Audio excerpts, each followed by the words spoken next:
गुरुर्ब्रह्मा गुरुर्विष्णु गुरुर्देव महेश्वरः गुरुः साक्षात् परब्रह्म तस्मै श्री गुरवे नमः।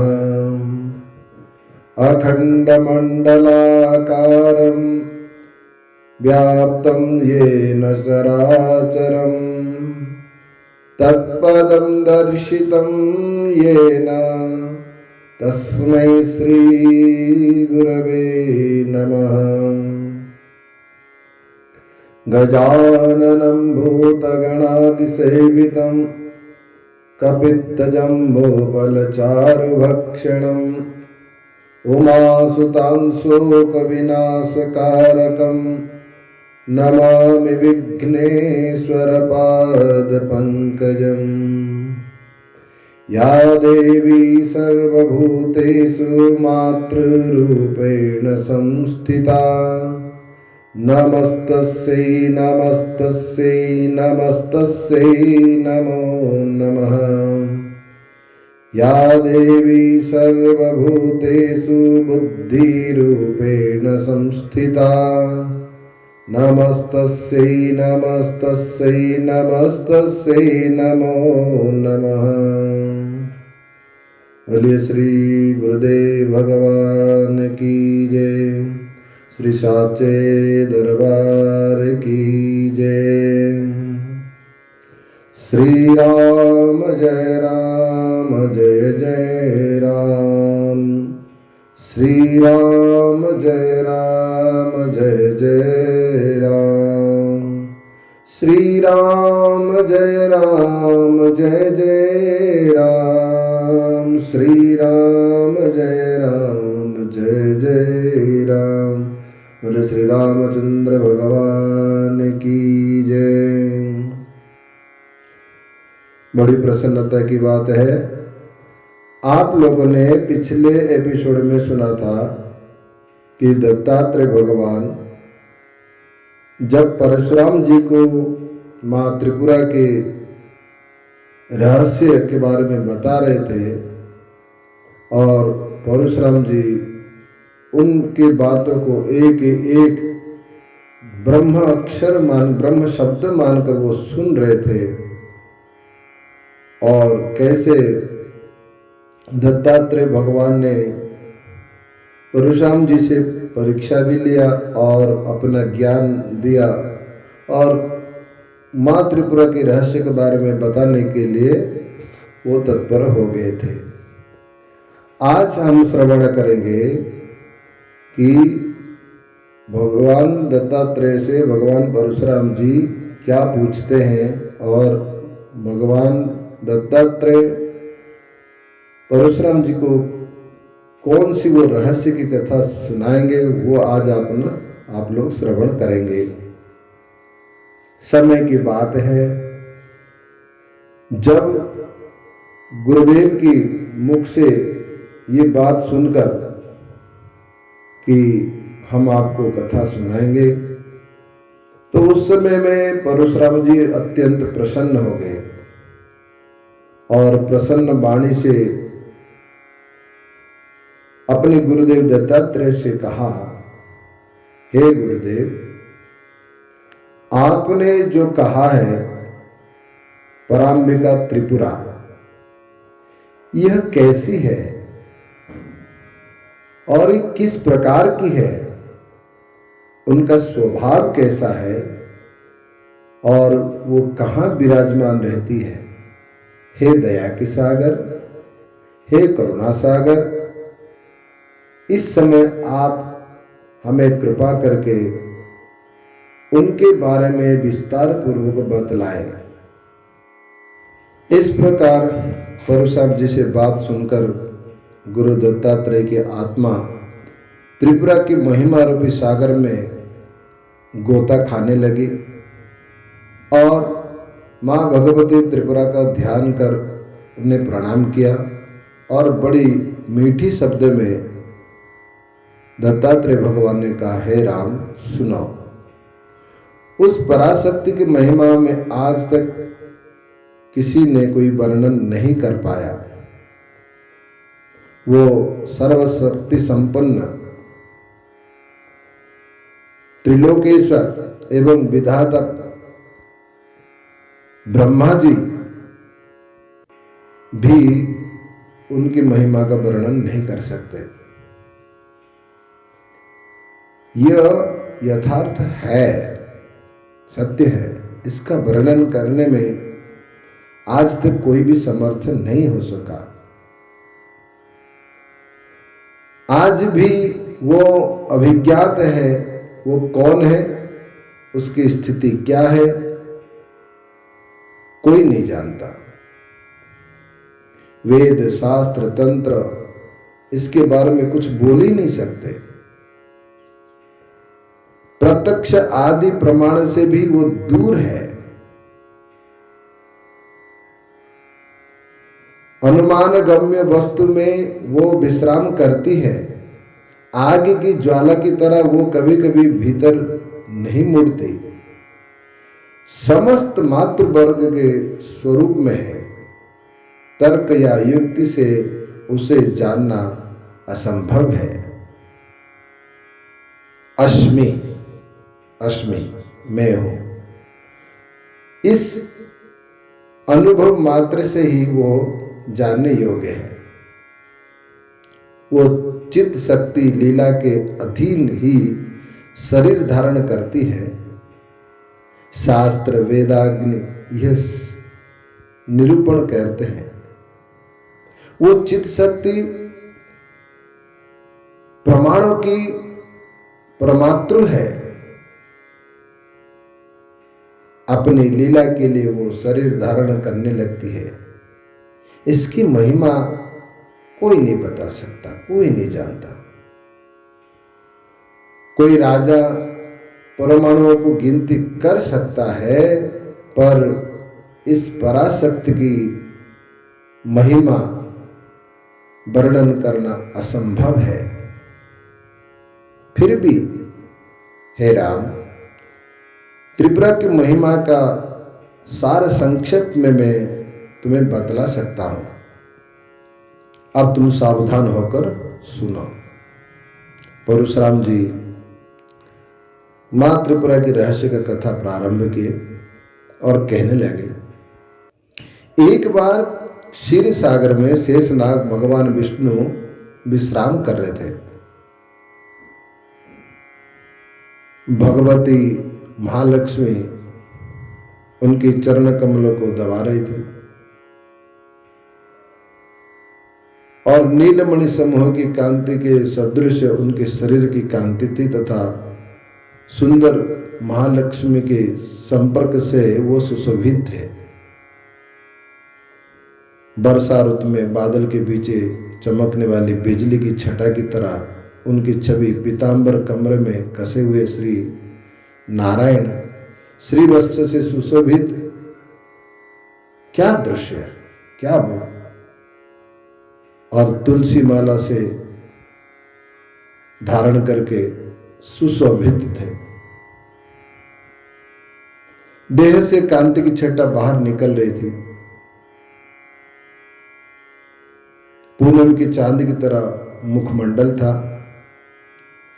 लाल लाल उनके अधर थे और सुदर्शन की जैसे उनकी चक्र की तरह उनकी नाक भी थी। अत्यंत सुंदर नए रत्न से जड़ित मुकुट धारण किए थे।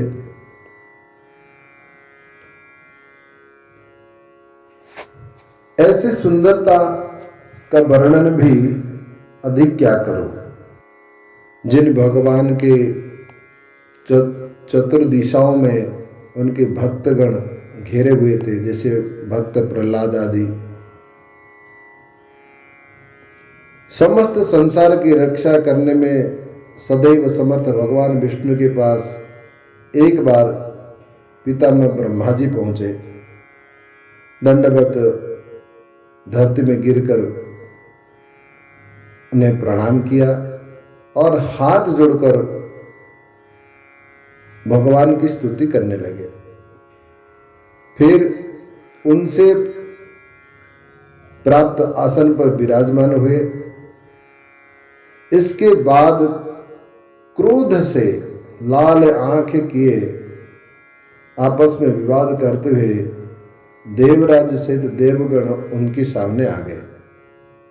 ये देवताओं क्यों क्रोधी हुए थे, इसका कारण सुनो। देवगण कमलापति विष्णु एवं विधाता को प्रणाम करके भगवान विष्णु की आज्ञा पाकर क्रमशः वहां तक बैठ गए, क्योंकि वो क्रोधी थे, उनकी आंखें लाल थी। वहां मौजूद जितने भी और पार्षद है वो अनुमति पाकर देवराज इंद्र ने सर्वप्रथम अपना बात वहां रखा और कहने लगे, हे भगवान कमलकांत, आप पुराण पुरुषोत्तम हैं, अविनाशी हैं। हम लोग जिस विवाद के लिए आज आपके पास आए हैं उसका कारण आप सुने। देखिए, मैं शतक्रत हूं, इंद्र हूं, देवराज हूं, त्रिभुवन का स्वामी हूं।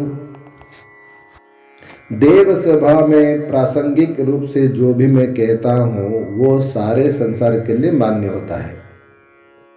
मेरे द्वारा सभी परिरक्षित है। यज्ञ का भी मैं स्वामी हूं। मेघ, अग्नि, वायु, इस सब मेरे बशवर्ती है। इसलिए मैं इस दृष्टि से मैं सर्वश्रेष्ठ हूं और कोई दूसरा नहीं। इसके बाद मेरी यह बात सुनते ही अग्निदेव ने कहा कि हे इंद्र, मूर्ख की तरह निरर्थक बात क्यों करते हो? क्या तुम्हें मुझे नहीं देखते? मैं ही सब लोग में श्रेष्ठ हूं, देवताओं के बीच उत्तम हूं।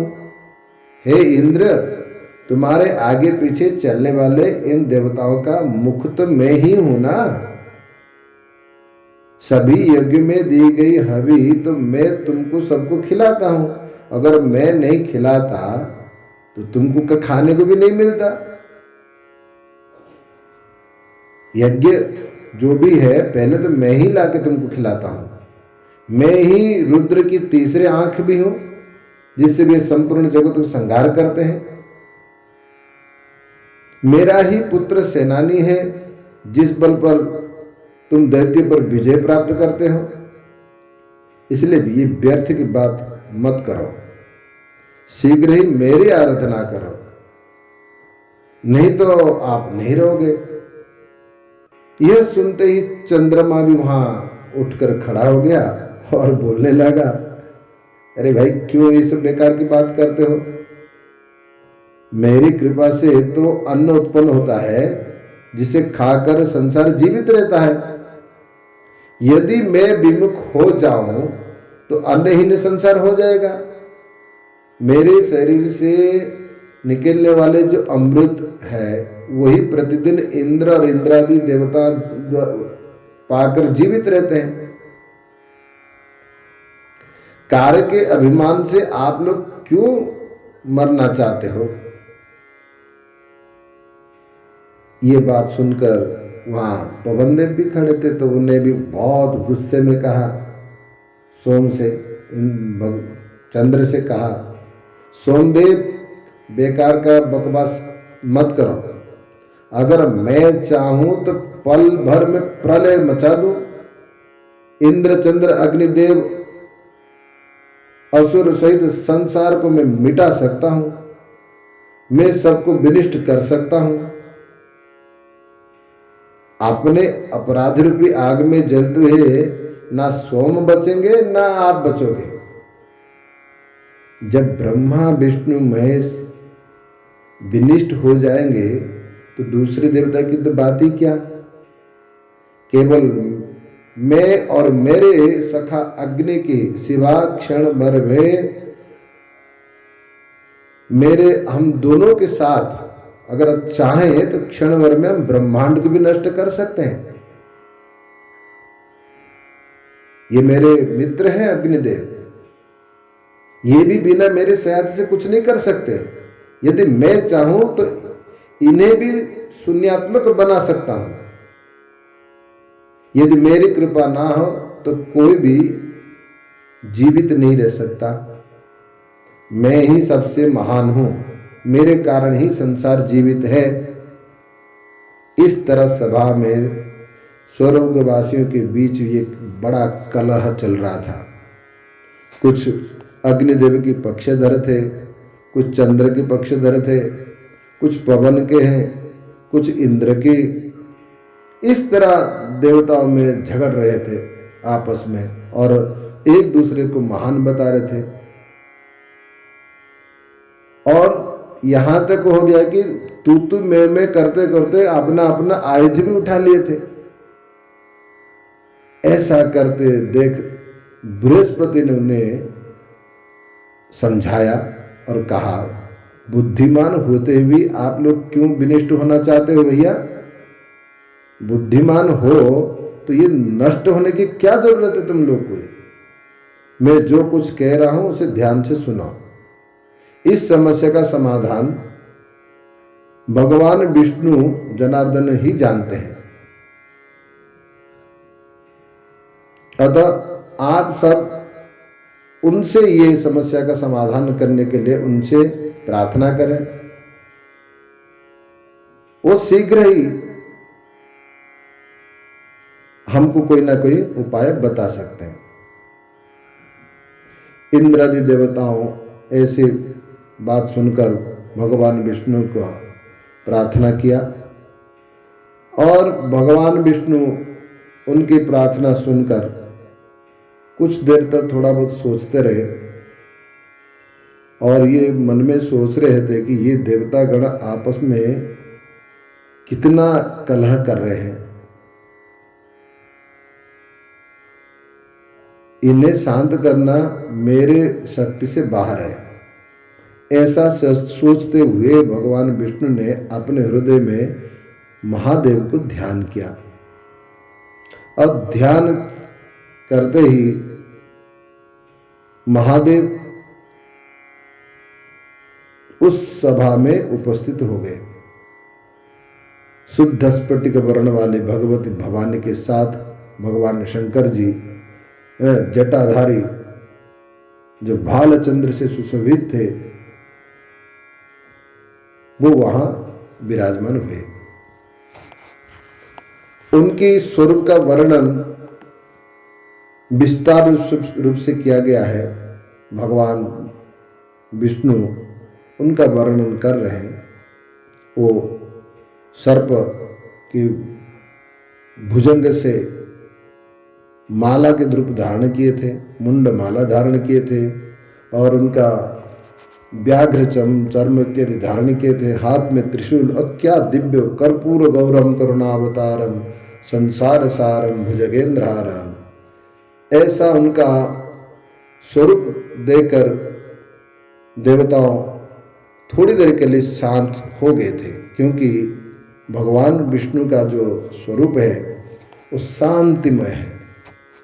उनका उपस्थित देखकर सभी देवताओं खड़े होकर उनका अभिवादन किया। सभी देवताओं के साथ भगवान विष्णु भी उनको प्रणाम किया और अपना आसन में विराजमान होने के लिए उनसे आज्ञा की। भगवान शंकर जी भी वहां विराजमान हो गए। भगवान विष्णु के संकेत को जानकर तथा देवताओं को देखकर भगवान शिव जी ने तो समझ लिए कि कली के प्रभाव से उन्हें क्रुद्ध देकर संसार का कल्याण हेतु भगवान शंकर ने मां भगवती त्रिपुरा का प्रार्थना की। भगवान शिव को ऐसा करते देख ब्रह्मा और विष्णु ने भी शुद्ध आत्मा से उन्हें प्रणाम करके स्तुति प्रारंभ किया और जगत की रक्षा विधान के लिए मां परांबा वहां प्रादुर्भूत हुई और प्रादुर्भाव से पहले वज्र निर्शोध की तरह अत्यंत कठोर महाध्वनि सुनाई पड़ी। दूसरे ब्रह्मांड से आई उस भयंकर आवाज से वज्रपात के महाशब्द को भी पराजित कर दिया। वज्र घोष के बाद ये शीघ्र ही पूर्वोत्तर दिशा एकदम एक प्रज्वलित हुई उठी। फिर लगा कि वहां करोड़ों बिजलियां के साथ कोई एक दीप पुंज दिखाई दे रहा है।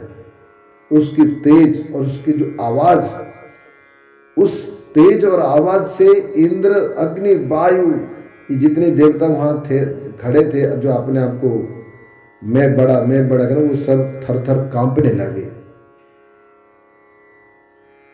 जड़ कटने पर जैसे पेड़ धराशायी हो जाती है, वो सब ऐसे बेहोश होकर वहां गिरने लगे। उनके जो देवताओं के वस्त्र आभूषण बिखर गए और हाथ पैर फेंकते हुए एक दूसरे को लिपट गए। कुछ देवता तो एक दूसरे के साथ लिपटे गिरे और कुछ तो अकेले ही गिर गए। इस तरह देवताओं को हो जाने पर उन्होंने देखा कि एक तेज पुंज से दिगंतर व्याप्त हो उठा। उस तेज का ना कोई आदि था, ना कोई मध्य, ना कोई अंत। उसका कोई और छोर नहीं दिख रहा था। सारे लोक में फैलकर वो व्यवस्थित हो गया। पाताल से लेके आकाश तक वो फैला हुआ था। उसके प्रकाश के सामने करोड़ों सूर्य जुगनी की तरह टिमटिमाने लगे। कारण स्वरूप त्रिदेव ने उस पराशक्ति लीला का विभव जानकर दंडवत प्रणाम होकर उन शरणागत हो गए और उनके अद्भुत प्रभाव देकर देवताओं ने बार बार उन्हें प्रणाम किया और अंजलिबद्ध होकर उस जगदम्बा की स्तुति करने लगे। सर्वप्रथम ब्रह्मा जी ने स्तुति की, हे संसार की माता, आपकी जय हो। आप सबसे अधिक एवं सर्वेश्वरी है। आप भक्तों के कष्टों को मिटाने वाली हो। सबके भीतर चिद्रूप में आप ही अवस्थित हो। समस्त सृष्टि की रचना, जिनकी भों के मोहक में संचालन मात्र हम करते हैं, हम ब्रह्मा विष्णु महेश आदि देवतागण, हम उस पराशक्ति को प्रणाम करते हैं। हे संसार की माता, हम पर जब कभी विपत्तियां आती हैं तो तुम ही जैसे मां अपने संतान की रक्षा करती हो, इस तरह हमारी रक्षा करो। इसके बाद पीतांबरधारी भगवान विष्णु ने मां जगदम्बा से स्तुति की। इस ग्रंथ में स्तुति की वर्णन तो बहुत है, फिर भी जितना हो सकता है मैं थोड़ा बहुत बता सकता हूं। जब भगवान विष्णु ने हाथ जोड़कर प्रणाम करते हुए कहा कि हे मां, हम तुम्हारे गुण के प्रभाव से ही तुम्हारे शासन में हमेशा सतत जागरूक है। हम तुम्हारे चरणों की भक्ति मात्र चाहते हैं। हम सदैव उसकी कामना करते हैं। स्वर्ग, पृथ्वी, पाताल लोक में विख्यात महाप्रभाव युक्त हम ब्रह्मा विष्णु महेश तुम्हारे ही पाद पीठ से उत्पन्न हुए हैं। अतः तुम्हारे चरण कमल की सिवा हमारा और कुछ नहीं है और हमारा कोई धर्म नहीं है। हम तुम्हारे चरण में बारंबार प्रणाम करते हैं। फिर इसके बाद भगवान शिव ने भी सुंदर कोमल वचन से भक्ति निर्भर मन से हाथ जोड़कर भगवती की स्तुति प्रारंभ की। मैं परमेश्वरी को प्रणाम करता हूं। तुम ही सभी देवताओं में उत्कृष्ट हो। ब्रह्मा विष्णु महेश जैसे परम पुरुष से तुम पूजित हो, अतः कोई देवता तुमसे अधिक श्रेष्ठ कैसे हो सकते हैं मां? हे राजराजेश्वरी, सब देवताओं में तुम ही सर्वोत्कृष्ट हो। ऐसे मूर्ख नर तनधारी नर पशुओं को धिक्कार है जो सर्वोत्कृष्ट पराशिवा परमेश्वरी को छोड़कर अन्य देवताओं की परिचर्या करते हैं। यह तो वैसा ही है जैसे कोई मूर्ख अविष्ट फलदाता कल्प वृक्ष को छोड़कर कटीले पत्र विहीन बबूल के पेड़ के आश्रय लेता हो। हे जगजननी, विषय वासना से निकलकर मेरा मन आपकी चरण कमल में हमेशा स्थिर हो। तुम्हारे चरण की सेवा में कुछ नहीं चाहता हूं। मेरे ये हाथ आपकी चरण कमल की सेवा में लगे रहे। हे शिवे, तुम्हारे गुण रूपी अमृत सागर के कीर्तन में हमारा वचन रमे रहे। हे जननी, अपने इन मूर्ख बच्चों का उद्धार करो। दानव इनके दुश्मन है। अपने अमृतमय कटाक्ष से इनका अवलोकन करो। हे मां जगत जननी, सर्वदा विषय रूपी दानव से संतापित लोगों को अमृत रस टपकाने वाली अपनी सकरुण दृष्टि से अवलोकन करो। हे परात्परे, तुम तो सारे संताप को विनिष्ट करने वाली हो। तुम ही तो संसार का आधार स्तंभ हो। तुम्हें सतत प्रणाम है। इस प्रकार जब तीन देवताओं की स्तुति से मां भगवती प्रसन्न हो गई और गंभीर वाणी से मां भगवती ने कहा, हे ब्रह्मा विष्णु महेश वत्स, तुम लोग मेरी बात को ध्यान से सुनो। तुम्हारा कल्याण करूंगी। देवताओं का मोह भंग करने के लिए मैंने इस समय प्रादुर्भूत हुई है और ऐसा रूप धारण किया है। इतना कहकर अमृत बरसाने वाले आंखों से मूर्छित देवताओं को और दृष्टिपात करके उन मरणासन देवताओं को देख दृष्टि डालकर पुनर्जीवित किया। वो ऐसे उठ खड़े हो गए कि जैसे कोई व्यक्ति सो रहा हो और वो तुरंत जग जाए। भगवती त्रिपुरा को सामने देखकर देवतागण आपस में पूछने लगे, ये क्या है? इस परम अद्भुत स्वरूप वाले कोई नहीं जानता। ये देवी कौन है? कहां से आई है? हाँ, इसका क्या है स्वरूप? ये बात जानने के लिए अग्निदेव उठकर मां भगवती के सामने जाकर बोले, हे कुमारी, तुम कौन हो? बतलाओ, तुम्हारा पराक्रम क्या है? तुम कहाँ रहती हो? हे अति सम्माननीय एवं अभिलाषित व्यक्ति वाली, मैं जिज्ञासु रूप से तुम्हारे पास आया हूं। अग्निदेव की बात सुनकर मां भगवती त्रिपुरा ने स्वीकृति बोधक शब्द से कहा, अच्छा ये बतला, तुम कौन हो? तुम कहां से आए हो?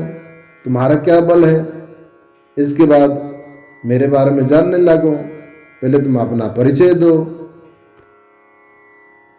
भगवती त्रिपुरा की बात सुनकर अग्निदेव ने कहा कि हे कल्याणी, मेरी बात सुनो। तुम मुझे नहीं जानते हो? मैं अग्निदेव हूं और मेरे शक्ति भी पूछ रहे हो, पराक्रम।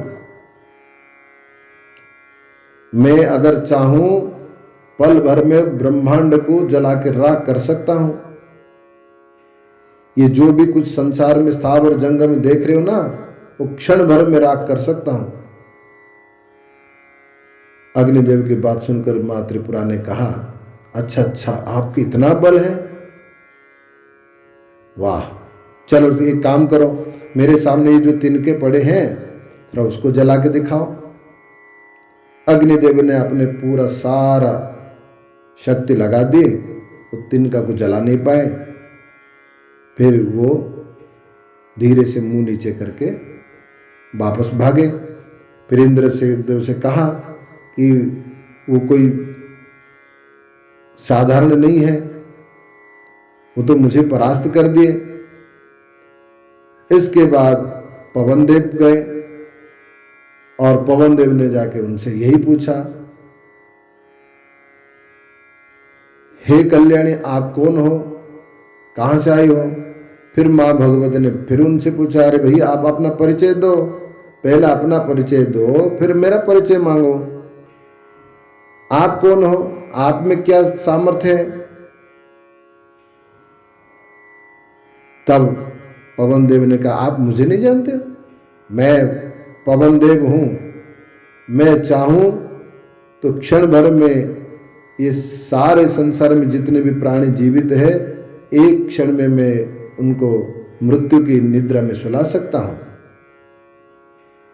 मेरे सामने कोई पहाड़ जैसे पर्वत भी रख दो मैं उसको उठा के फेंक सकता हूं, इतना बल है मुझ पे, तुम मुझे नहीं जानते हो। ये बात सुनकर माँ त्रिपुरा ने कहा, अच्छा अच्छा ठीक है, एक काम करो, ये जो तिनका रखी है उसको ही आप उठा के फेंक दो तो समझ जाओ। तब पवन देव ने कहा, अरे क्या ऐसे पागल की तरह बात करती हो, वो लगता है कि आपकी कन्या बुद्धि वाली बात कर रही हो। अरे हमको अगर उठा के फेंकने के लिए कोई पहाड़ रखते ये तिनका के लिए। तब माँ भगवती ने कहा कि देखो, जैसे कि एक चावल पक गया तो पूरा चावल का हम उतार देते हैं ना, तो ऐसे माँ ने कहा कि हम देख लेंगे कि तुम्हारा ये अगर ये इस तिनके को उठा के फेंक दिया तो समझ लेंगे कि तुम्हारे अंदर में उतना सामर्थ्य है।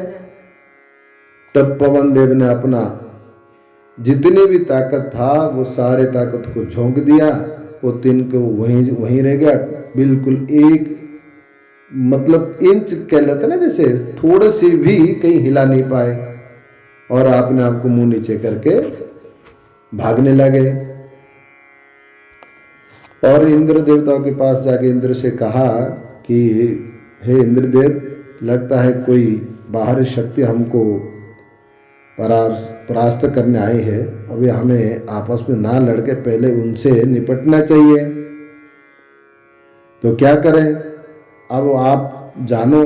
तो उस समय में इंद्र देवता ने चंद्रमा को भेजा, जाओ हे सोम, शीघ्र तुम इस विशिष्ट प्राणी के पास जाओ, इस प्राणी की उत्पत्ति कहाँ से हुई है, इसका क्या पराक्रम है, इसका स्वरूप कैसा है, ये सारे बातें पता करके आओ। इंद्र की बात सुनकर चंद्रमा वहाँ माँ भगवती त्रिपुरा के पास गया और कहने लगे, हे कुमारी तुम कौन हो, कहाँ से आए हो, तुम्हारा पराक्रम क्या है। फिर वही बात बतलाने लगे।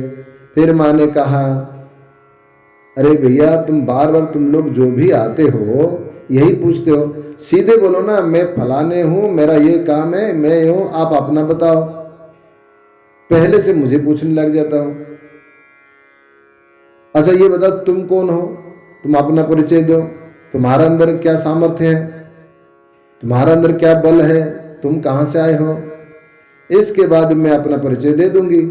यह बात सुनकर चंद्रमा ने कहा, मुझे लोग सोमराज के नाम से जानते हैं, मैं सब लोगों का पालक हूं, औषधियों का स्वामी हूं, मैं अपने अमृत किरणों से लोगों को जीवन दान देता हूं।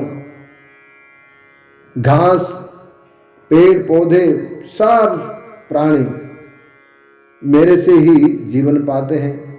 चंद्र की बात सुनकर त्रिपुरा ने हंसते हुए कहा, ओ सोम हो, यदि तुम में ऐसी ताकत है तो देखो, सामने जलती घास को मैंने इसे जलाया है, शीघ्र ही अपनी ताकत मेरे सामने दिखलाओ, वो जलती हुई घास को ठंडा करके दिखा दो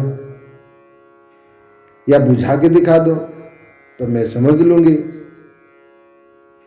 अति क्रुद्ध से चंद्रमा ने अपने घमंड में चूर होकर कहा, हे देवी तुम अबला हो, मेरी ताकत को बिना समझे बच्चे की तरह बात करती हो। तुमने जो कहा इसके दोष का फल तुम्हें तो भोगना ही पड़ेगा। अभी मैं पहले इसको ठंडा करता हूं, फिर बाद में मैं तुमसे बतलाता हूं। इतना कहकर अपने सारे किरणों से अति वेग के साथ प्रलयकालीन मेघमंडल की तरह ठंडे वाले वर्षा शुरू कर दी, परंतु उस घास को बुझा नहीं पाया। और इतने ज्यादा उन्हें चंद्रमा ने अपना शक्ति लगा दी, अब स्वयं वो चलकर भागकर जाने के लिए भी उनको बल नहीं रहा। फिर वो कहा कि पाही माम करके कैसे वैसे वैसे वो इंद्र के पास पहुंच गए। अब इंद्र के पास पहुंचने के बाद जब उन्होंने सारे वृत्तांत कह दिया कि ये कुछ गड़बड़ है, तब इंद्र ने सोचा कि मैं स्वयं जाऊं, देख तो लूं कौन है। इस भावना में देवराज इंद्र मां भगवती की ओर जाने लगा। फिर वहां जाके मां भगवती के पास खड़े होके उनने बतलाया, पूछा कौन है आप, कहाँ से आए हो, तुम किसकी कन्या हो, तुम्हारा रूप जितना मधुर है उतना ही तुम्हारा अंग प्रत्यंग का आकर्षक भी है। देवलोक में रहने वाली रंभा आदि प्रमुख अप्सरा से भी तुम सुंदर हो। तब मां भगवती ने कहा, छोड़ो ये सारे बात छोड़ो, पहले तुम कौन हो ये बताओ, तुम कहां से आए हो, तुम्हारा क्या शक्ति है, यहां आने का तुम्हारा क्या प्रयोजन है। तब इंद्र ने कहा कि मैं इंद्र हूं, मैं देवताओं की राजा हूं, मैं सैकड़े यज्ञ करने वाला हूं, 3 लोगों की लक्ष्मी का उपभोक्ता हूं, महाबली हूं, और तुम्हें जानने के लिए मैं यहां आया हूं। संसार में मुझे कोई दूसरा काम नहीं है, धन से, बल से, यश से, संपदाओं से 14 भुवन का मैं शासक हूं। मेरे हथियार देख रही हो, ये वज्र अमोघ है, सब तरह की कष्ट को झेलने वाली ये वज्र है। मैं ये वज्र जिस पर प्रहार कर दूं वो जीवित नहीं रह सकता। इंद्र की बात सुनकर उस परमेश्वरी ने कहा, निश्चय ही मैं समझ गई कि आप ऋषि कश्यप की पुत्र इंद्र हो। देखो इंद्र, तुम्हारा आगे ये जो छोटी मोटी घास पड़ी है ना, तुम्हारे जो कुछ भी ताकत है तुम्हारे वज्र में, उसका प्रदर्शन करो और उस घास को 2 टुकड़ा कर दो। देवी की बात सुनकर इंद्र ने ओंठ को क्रोध कंपकपाते हुए उस घास पर वज्र का प्रहार किया। वो वज्र प्रहार कर जैसे ही किया तो वो घास का कुछ भी नहीं बिगड़ा, और इंद्र जहां वो घास के ऊपर प्रहार कर रहा था, ऐसे ही परिस्थिति में वो जड़ स्वरूप हो गया, ना हिल सका, ना बोल सका, ना कुछ नहीं, जैसे कि मान लो वो पत्थर बन गया। इस बात को देखकर दूरदृष्टि बृहस्पति जो देवताओं के गुरु है वो वहां पधारे और मां भगवती की उस अनुपम दृश्य को देखकर मां भगवती की स्तुति करने लगे। जय जय शंकरी जगद भयंकरी, विधि मुख किंकरी वेदनुते, दुष्ट भयंकरी शिष्ट शुभंकरी, सकल वशंकरी पाहि सुराम।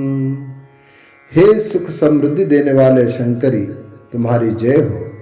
तुम संसार को अभेदान देने वाले हो, ब्रह्मा के मुंह की सेविका हो, वेद ही तुम्हारे देह हो, दुष्टों को डराने वाली हो और शिष्टों को सुख संपत्ति देने वाली हो, सबको बसवर्ती बनाने वाली हो। हम देवताओं की रक्षा करो। संसार की उत्पत्ति, स्थिति और समृद्धि के कारणभूत देवस ब्रह्मा विष्णु महेश तुम्हारी चरण कमल की सेवा से, तुम्हारी दया के एक कारण से वो सारे सृष्टि को शासन करते हैं, संहार करते हैं और सृष्टि कर प्रारंभ करते हैं। हे जगदम्बे, हम देवताओं के प्रति आप दया करो, कृपा करो। हे माते, बतलाओ मेरी क्या ताकत है कि मैं तुम्हारी महिमा का सागर स्तुति कर सकूं। तुम्हारी सांस से पहले वाणी फूटी, ब्रह्मा विष्णु देवतागण तुम्हारे गुण से ही समुद्भूत है। ये सारे के सारे तुम्हारे लीला से ही समुत्पन्न हुए हैं। हे मात, आप हमारे प्रति दया करो, कृपा करो। सूर्य बिंब से जैसे किरण झरती है, उसी तरह तुमसे ही यह सब समुद्भूत है। अतः दृश्य अदृश्य ये समस्त जगत तुमसे भिन्न कुछ नहीं है। हे देवेशी, तुम्हारी दुर्घट शक्ति की ढकी आंखों वालों को तुम्हारा रूप कैसे देव को दिखाई पड़ेगा। इसलिए हे मात, देव समूह की रक्षा करो। ये महेंद्र तुम्हारे चरण के समीप है। तुम्हें नहीं जानने के कारण ये आज जड़ हो गए हैं। हे करुणामयी, हे कल्याणी, हे जगन माते, आप इस देवराज इंद्र के प्रति दया करो, कृपा करो माते। इस प्रकार बृहस्पति जी की स्तुति सुनकर मां भगवती प्रसन्न हो गई। प्रसन्न होकर मां भगवती जैसे इंद्र पर करुणा दृष्टि डाली, तब इंद्र जड़ से चेतन की ओर हो गया। तब गुरु बृहस्पति ने इंद्र से कहा कि हे इंद्र, ये मां भगवती जगत जननी है, ये ब्रह्मांड के अधिष्ठात्री है। इनको आप प्रणाम करो और उनसे क्षमा याचना करो। यहां पर एक बात समझने की बात है कि जब किसी की विपदा आते हैं या जब किसी का ज्ञान बुद्धि जब अपने ही नष्ट का कारण बनने में लग जाते हैं, ऐसे स्थिति में गुरु की शरण में जाना चाहिए और गुरु की शरण में जाकर गुरु से प्रार्थना करना चाहिए। तब गुरु मार्गदर्शन देते हैं। ठीक इसी प्रकार बृहस्पति ने इंद्र से यही कहा कि तुम मां भगवती को प्रसन्न करो, स्तुति करो, क्षमा याचना करो। ये ब्रह्मांड के अधिष्ठात्री है, ये त्रिपुरा है, ये त्रिभुवन के अधिष्ठात्री है। तब इंद्र ने मां भगवती की स्तुति की। नमस्ते त्रिपुरे मातर, नमः परशिवाश्रये, नमः कारण सत्याख्य परानंद सुधांबिके।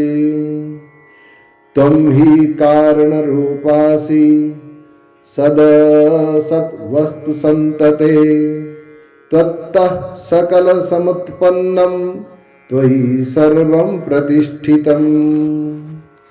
हे मां, तुम सबकी शरणस्थल हो। मैं तुम्हें प्रणाम करता हूं। तुम सबका मूल कारण हो। परमानंद रूपी अमृत ही तुम्हारा स्वरूप है। तुम्हें मेरा प्रणाम है। सद और असद वस्तुओं का सर्वत्र फैलाव के तुम ही तो कारण हो। तुमसे ही सब उत्पत्ति है। तुम में ही ये सब विलीन हो जाते हैं। अंततः तुम में ही सब कुछ नष्ट हो जाते हैं। हर वस्तु का यथार्थ तुम ही हो। ठीक उसी तरह जैसे घड़े आदि का कारण मिट्टी है तथा आभूषण का कारण सोना है, जैसे जल के बिना ठंडक, आग के बिना प्रकाश की अस्तित्व असंभव है, उसी तरह तुमसे ही भिन्न संसार में एक कण भी नहीं है। सूर्य की शक्ति में जैसे किरण अवस्थित है, उसी तरह तुम में ही हे परमेश्वरी सारे वस्तुएं विभाषित है। ऐसे इंद्र की स्तुति सुनकर मां भगवती प्रसन्न हो गई और प्रसन्न वाणी से कहा, हे ब्रह्मादि इंद्र देवगण, मेरी बात ध्यान से सुनो। तुम सभी अपने अपने कर्म को पालन करो, आलस्य रहित सब सदा अपना कार्य करो। ब्रह्मा विष्णु महेश के वशवर्ती इंद्र सदा रहेंगे, अन्य सारे देवता इंद्र के वशवर्ती रहेंगे। अग्नि प्रभृति सारे देवता संन्यस्त भाव से सात्विक रूप में मेरे अधीन रहेंगे। अपनी आत्मस्वरूपिणी चेतना के रूप में मेरा हमेशा ध्यान करते हुए विधाता प्रभृति सारे देवगण सृष्टि के संचालन में तत्पर रहेंगे। उनकी ये बात सुनकर विधाता प्रमुख इंद्रादि देवताओं ने हाथ जोड़कर नमस्कार करते हुए प्रार्थना की, हे मात, दिन रात हमें तुम्हारे चरण के कमल के दर्शन हो। हे महेश्वरी, तुम में हमारे अनन्य भक्ति हो। अगर यह समृद्धि हमें मिल जाती है तो हम सब संपन्न हैं। अगर किसी को कल्पतरु मिल जाए तो फिर उस पाने के लिए कुछ क्या शेष रह जाता है। भक्ति रूपी लक्ष्मी से समृद्ध व्यक्ति को अन्य नीरस भावनाओं से क्या मतलब है। भक्ति रहित व्यक्ति को करोड़ चिंतामणि की उपलब्धि से क्या भला है। हे देवी, चिंतामणि समूह की प्राप्ति से जो भी फल मिलता है वह डरावना है, लेकिन आपकी चरण कमल की लेस भर भक्ति प्राप्त हो जाए तो वो अभय प्रदान करने वाली है। इसलिए हे भगवती, आप हम सभी देवताओं को कृपा दृष्टि दो, अपने चरण कमल की सहारा दो। हे माँ, हमेशा हमें अपने चरणों की भक्ति दो। हमारे अन्य कोई याचना नहीं है। ऐसे देवताओं की करुणा भाव सुनकर माँ भगवती प्रसन्न होकर तथास्तु कहा और देवी तत्क्षण तिरोहित हो गई। तत्पश्चात इंद्रादि सभी देवताओं ने सम्मान पूर्वक सिर झुकाकर ब्रह्मा विष्णु महेश से कहा कि हे तीनों देव, हे ब्रह्मा विष्णु महेश, कृपा पूर्वक हमारी रक्षा करो। उस परात्परा भगवती के साथ हमने जो अपराध किया है उससे किसी तरह आज हमको देवगुरु ने मुक्ति दिला दी। अब हम उस भगवती के यथार्थ स्वरूप के बारे में जानना चाहते हैं। यदि हम सब उनके जानने के योग्य है तो कृपा पूर्वक आप बतलाने का कष्ट करें। इसके बाद हमें क्या करना है और हमको क्या मार्ग निर्देश है वह आप आज्ञा प्रदान करें। इंद्रादि देवों की बात सुनकर मुस्कुराते भगवान विष्णु ने कहा, हे इंद्र, संयत होकर मेरी बात सुनो। ये परमाशक्ति जो सर्वोत्त भावन विचार ही है, वो परमात्मा की विमर्श नामक महत्तरा शक्ति है। वो महाकाश स्वरूपा शून्य है, उसमें यह सारा संसार विराजित है। यही भगवती दृष्टात्मक होकर संसार में फैलकर व्यवस्थित रहती है। यही दृश्यमान जगत उसी का रूप कहा जाता है। काल और देश के भेद से यह दृश्य दो प्रकार कहा गया है। समय की क्रियामय वेग है तथा देश मूर्तिमय स्थूल रूप है। वर्ण, पद और मंत्र, इन तीन रूप में काल है। कला, तत्व और भुवन भेद से देश के भी तीन भेद होते हैं। 6 संघ रूप से क्षणमार्ग नाम से जाना जाता है। वृक्ष जैसे बीजात्मक होता है, उसी तरह स्वकारणात्मक यही इनका कार्य है। इसी से ही वर्णादि काल है और कालादि ही देश है।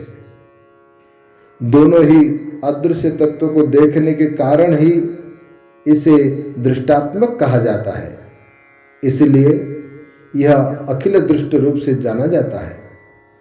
इन्हें देखने वाले उस चित्त शक्ति को सात्म रूपिणी कहा जाता है। देहादि को इससे भिन्न मानकर ही उस भगवती को जाना जा सकता है। उस आत्मशक्ति का बोध संग्रह से बतला गया है कि भगवती पराशक्ति का यह रूप मात्र कुछ सुनने से नहीं हो सकता। जन्म जन्मांतर के गलत राह पर चलते रहने के अभ्यस्त प्राणी होते हैं। इसीलिए मैंने कहा, सर्वदा भीतर से श्रद्धावान रहना चाहिए। उनकी चरण कमल की भक्ति से शीघ्र ही उनके पास पहुंच सकते हैं। भगवान नारायण से ये बात सुनकर सभी देवताओं भगवान ब्रह्मा विष्णु का परिक्रमा करके दंडवत प्रणाम करके वो अपने अपने कार्यस्थल पर प्रस्थान किया।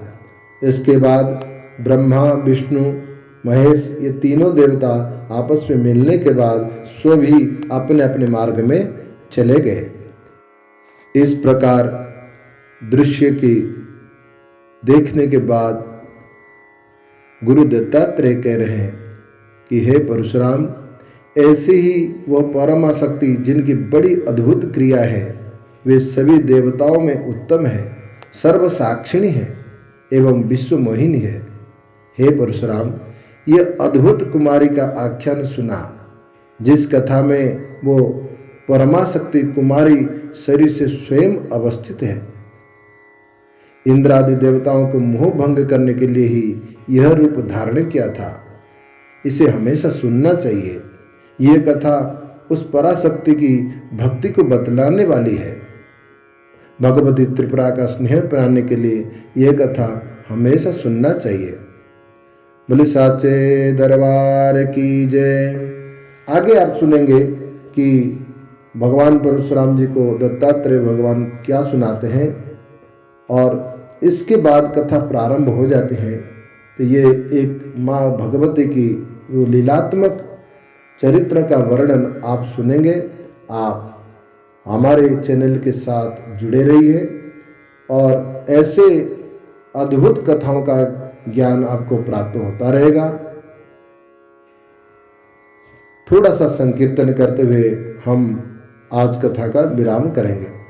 श्री राम जय जय राम, श्री राम जय जय राम, श्री राम जय जय राम, श्री राम जय जय राम, श्री राम जय जय राम, श्री राम जय जय राम। बोले साचे दरबार की जय।